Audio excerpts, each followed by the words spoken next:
Құрметті халайық, Путиннің сонау 2000 жылдардың басында Қазақстан туралы айтқан мәлімдемесі, яғни Америка президенті Джордж Бушпен сөйлескен сөздері әлеуметтік желіде ақпарат құралдарына тарап, бүкіл елді дүрліктіріп жатыр десек болады. Себебі Путиннің тек Қазақстан туралы ғана емес, Украина туралы, Кавказ жері туралы айтқан мәлімдемесі бұл Ресейдің Дума депутаттарының айтқан емес, Ресейді қазір басқарып отырған, Украинамен шайқасып отырған Путиннің 2000 жылдардың басында Американы басқарып отырған, бір емес қатарынан 2 рет президент болған Джордж Бушпен осы мәселені талқылағаны бүкіл ақпарат құралдарында жарияланып кетті. Бұны Американың ұлттық қауіпсіздік архиві жариялап отыр. Алдымен сол архив құжаттарының жарияланған мәтінін оқып берейін, содан кейін тақырыпты тарқатып айтатын боламыз. Путин Америка президенті Джордж Бушқа былай деп айтқан: ресейліктер мыңдаған шаршы шақырым аумақтан өз еркімен бас тартты. Ғасырлар бойы Ресейдің жері болған Украинаны берді, Қазақстанды берді, Кавказды да.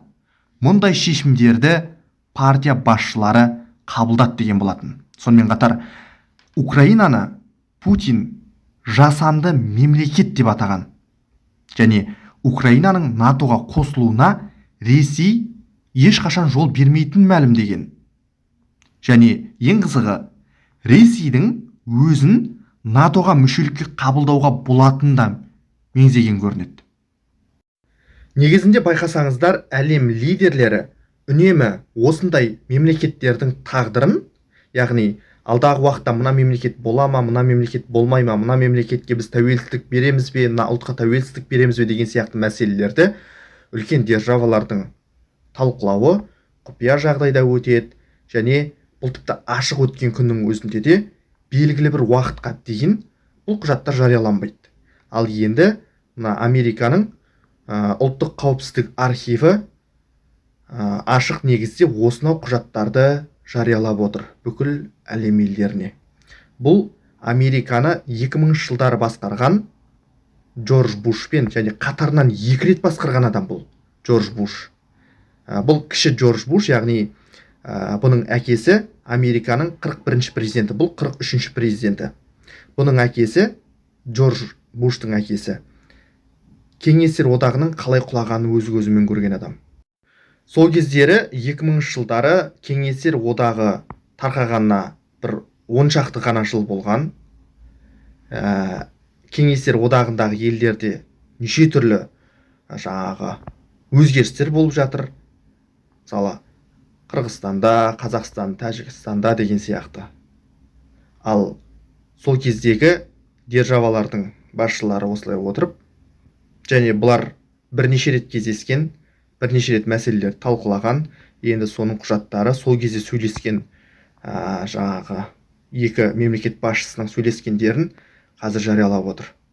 Және Қазақстанда Путин мен Джордж Буштың арасындағы келіссөзде айтылған Қазақстанның мәселесі де. Украинаны жасанды мемлекет, оның НАТОға мүшелікке өтуіне Ресейдің жол бермейтінін айтқан. Керісінше Ресейдің өзі НАТОға мүше болатын әлеуеті бар деген сияқты осындай әңгіме болған Джордж Буш пен Путиннің арасында.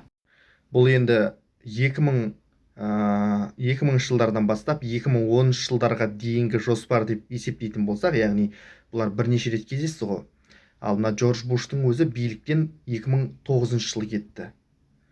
Ал одан кейін Путиннің жоспары өзгерді ма, ойы өзгерді ма, кім біледі. Американың ойы өзгерді ма, одан кейін билікке келген, мысалы, Барак Обаманың саясаты,